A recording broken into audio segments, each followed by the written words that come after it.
On that day, he was tasked to protect his worst enemy. He wasn't given this job as a coincidence, but they had planned everything waiting for him to fall into the quagmire they have set. Welcome back to Paramount Recapped. I don't have many subscribers, but your single comment is a ray of hope to motivate me. And 99. We first meet Michael Bryce, a top-tier private bodyguard who runs his own high-end protection service. His latest job? Safeguarding international arms dealer Takashi Kurosawa. Everything seems to be running smoothly as his team escorts Kurosawa to his private jet. Bryce gets him there without a hitch. His team gives the all-clear, and Kurosawa boards the plane, only to be suddenly taken out by a sniper.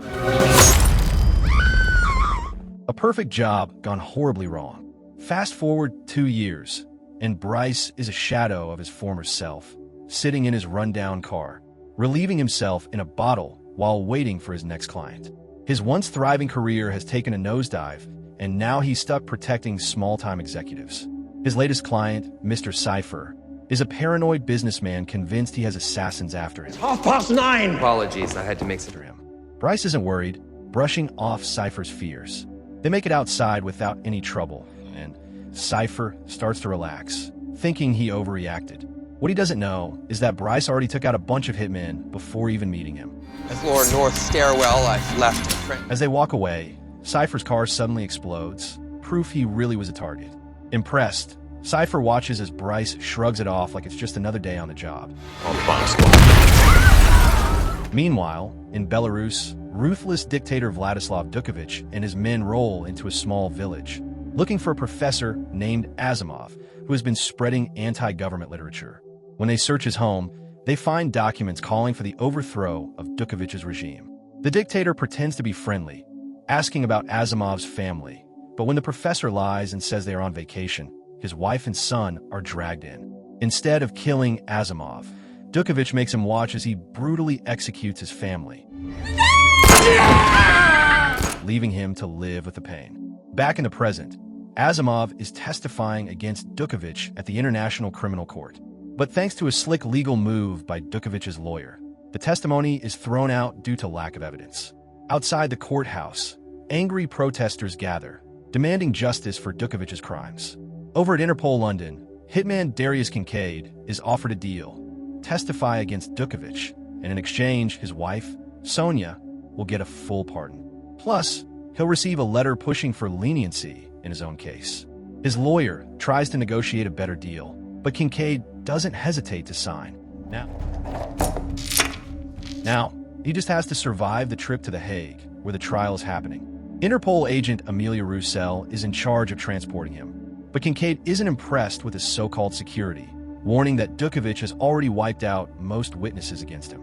Despite his doubts, NCA agent Garrett assures him they're prepared for any attack. As the heavily guarded convoy rolls out, Kincaid points out that their route is a disaster. Too many tall buildings, perfect for an ambush. Sure enough, a parked car suddenly explodes, flipping Kincaid's transport. Armed men swarm in, opening fire. Inside the van, Kincaid secretly snatches the keys to his cuffs.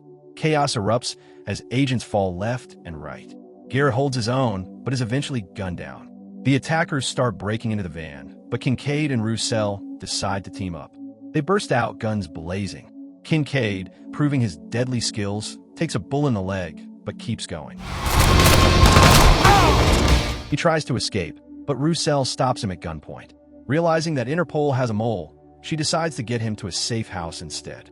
At Interpol HQ, Director Renata Casoria and Assistant Director Jean Fowker get word of the attack. Casoria immediately orders extra security for Sonia, suspecting they've been compromised. Meanwhile, Sonia gets a surprise call in prison. It's Kincaid. She isn't happy to hear from him, blaming him for her situation. He promises to fix everything, reminding her how much he loves her. At the safe house, Roussel calls in a favor from her ex, Michael Bryce. You have to blame me for every little bump in your road. He isn't thrilled to hear from her, still bitter over the past. He blames her for what happened to Kurosawa, but she insists she had nothing to do with it. Their argument is interrupted when Kincaid steps out, and as soon as he and Bryce lock eyes, they immediately start fighting. They're evenly matched, but before either can win, Kincaid passes out from blood loss. Meanwhile, Dukovic, who survived an assassination attempt that left his face scarred, meets with Fowker. The assistant director demands payment for setting up Kincaid, but Dukovic isn't happy. Instead of money, he stabs Fowker in the hand with a pen, warning him that their deal won't be complete until Kincaid is dead. Back at the safe house, Bryce vents about how Kincaid has tried to kill him 28 times. He can't believe Roussel is protecting a guy like him. But Roussel has one goal: get Kincaid to testify and take down Dukovic. She wants Bryce to take over the job of protecting him, but he isn't interested. To sweeten the deal, she promises to help reinstate his prestigious AAA status. Still skeptical, Bryce asks why he should trust her. Roussel reminds him that she has never lied to him before. If he does this, he'll get his career back and never have to see her again. Meanwhile, Kasoria and Fowker monitor the situation. When they learn about unusual activity at a known safe house, Kasoria sends a team to check it out. But Fowker secretly tips off Dukovic. Kincaid wakes up, annoyed at the ugly clothes Bryce dressed him in. Before they can argue further, the phone rings. Bryce knows the Interpol protocol and realizes agents will be there soon. At the same time, Dukovic's mercenaries are closing in, armed to the teeth. Bryce preps for the attack, explaining his strict bodyguard rules. He always goes through doors first. As they step outside, they spot two gunmen. Bryce wants to sneak past, but Kincaid charges in, effortlessly taking them out. More mercenaries flood in, forcing Bryce to engage. Gunfire erupts, and while Bryce is annoyed at the noise attracting cops, they manage to take out their attackers. The commotion draws SWAT and a helicopter. With no choice but to run, they head back inside and fight their way upstairs. On the rooftop, Bryce looked for a safe way down, but Kincaid simply jumps off, landing painfully in a dumpster. Bryce, refusing to take the reckless route, carefully climbs down, and the two escape in his car. As they drive off, Kincaid mocks Bryce's beat-up car, saying it's such a junker that even he wouldn't steal it. Bryce, in turn, reminds Kincaid of his criminal past. But Kincaid isn't done roasting him, tossing over a bottle filled with Bryce's own pee, complaining about the car's awful smell. Back at Interpol, Roussel is being grilled by Kasoria and Fowker, who have surveillance footage of Bryce and Kincaid leaving the safe house. Roussel defends her actions, insisting Interpol has been compromised, but Kasoria isn't having it. She suspends Roussel and takes her gun, leaving her out of the mission. Fowker promises to talk to Kasoria for her, but insists on complete honesty moving forward. Meanwhile, Michael and Kincaid stop at a motel, where Michael tries to pick a car lock. Kincaid, impatient, smashes the window instead. As they drive off, Kincaid wonders how Michael, once a top-tier bodyguard, ended up like this. Michael fires back, questioning how an elite assassin got caught by Interpol. Kincaid admits he was distracted by love. His wife had an accident, and he rushed to the hospital, only to be arrested. He compares it to Michael's situation with Roussel, thinking she left him because he's too careful. But Michael insists caution has kept him alive. Kincaid scoffs, saying life doesn't work that way. At the motel, Dukovic's men, led by Ivan, arrive. Ivan forces the clerk to show security footage. Meanwhile, Michael and Kincaid take an off-road path. Kincaid asks for a bathroom break, but instead jumps into the driver's seat, trying to leave Michael behind. Michael pulls his gun, but before he can react, gunfire erupts. Kincaid and Michael fire back, taking cover as their car explodes. Michael realizes they were tracked because Kincaid stole a phone from a dead mercenary. Furious, Michael throws him the keys and quits babysitting him. They attempt to take the shooter's van, but stray bullets detonate their burning car, taking the van out too. Left without transport, they walk through a field. Kincaid teases Michael, guessing he's doing all this to win Roussel back. Michael denies it, but Kincaid isn't convinced. They flag down a passing bus full of nuns for a ride. Meanwhile, Dukovic isn't taking chances and sets a backup plan in motion. Michael and Kincaid get off the bus. Michael is baffled by how people admire Kincaid despite his history. Kincaid argues there's a moral difference between killing bad guys and protecting them. On a ferry ride, he shares that his first contract was when he was 16. He killed a man who murdered a black preacher in his town. They arrive in Amsterdam, heading to Michael's weapon-stocked safe house. In The Hague, Dukovic's trial is underway. His lawyer tries to dismiss Kincaid's testimony, but the judges reject the motion. Michael calls Roussel to tell her he forgives her, but she angrily hangs up. Wade checks on Kincaid. He's gone. Interpol and Dukovich's men are searching the city. Kincaid casually buys a hat and flowers. Michael finds him leaving the flowers near Sonia's cell. When they reunite, Kincaid thanks Michael for his help, explaining he needed to send Sonia a gift since he won't see her for a while. Michael understands. He once felt the same about Roussel. Then Kincaid drops a bombshell. He was the one who killed Kurosawa. Furious, Michael punches him and storms off. While Michael drinks, Kincaid is ambushed. He returns fire and escapes onto a tram. Despite being mad, Michael can't let him die. He jumps on a bike and chases after him.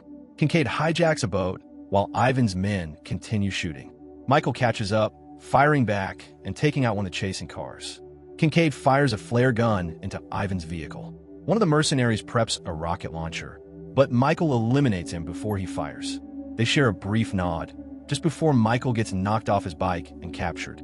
Michael wakes up in a basement where Goran, Dukovich's enforcer, tortures him for Kincaid's location. Michael smirks, saying Kincaid is right behind them. They don't believe him, until Kincaid storms in with a smoke grenade, taking out the guards and rescuing Michael. As they fight their way out, Kincaid apologizes for Kurosawa, knowing what it cost Michael. With an hour until Kincaid's testimony, the roads to The Hague are filled with Dukovich's men. Sensing trouble, Michael and Kincaid swap cars for a minivan. Michael calls Roussel to apologize, but before he can say, "I love you," their car is ambushed. Michael is thrown out and forced to flee through the subway, while Kincaid speeds off under heavy fire. Michael evades his pursuers, running through a train and restaurant kitchen. Ivan fires at him, forcing him to escape through a window. Desperate, he grabs an axe from a hardware store and faces off against Ivan. After a brutal fight, Michael wins, using a nail gun to Ivan's head. Kincaid arrives just in time to scoop him up, and they race toward The Hague. As the judge is about to rule, Kincaid and Michael burst into the courtroom. Kincaid reveals the preacher he avenged was his father and exposes Dukovich's past orders to massacre villages, presenting photo evidence. Meanwhile, Falker gets a text warning him he'll pay for his failure. Dukovich, knowing he's done, causes a scene, admitting his crimes. Falker sneaks away, but Roussel follows him. He attacks her while outside. A truck loaded with explosives crashes into the courthouse and detonates. Dukovich grabs a gun and shoots at Kincaid, but Michael takes the bullet. Despite his wound, he tells Kincaid to finish the job. Dukovich and his guard rush to the roof, but Kincaid follows. He shoots Dukovich in the arm, but a chopper arrives and opens fire. Meanwhile, Falker has Roussel in a chokehold, but Michael, barely standing, shoots him in the arm. Kincaid eliminates the men in the chopper, causing it to crash. He then shoots Dukovich in the leg, and as the dictator begs for mercy, kicks him off the roof into the crowd below. With Dukovich dead, the people cheer. Kincaid checks on Michael, who urges him to escape.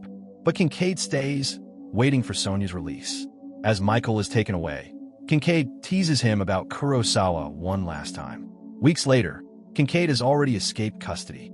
He and Sonia slow dance in a bar, chaos erupting around them. Just another ordinary day.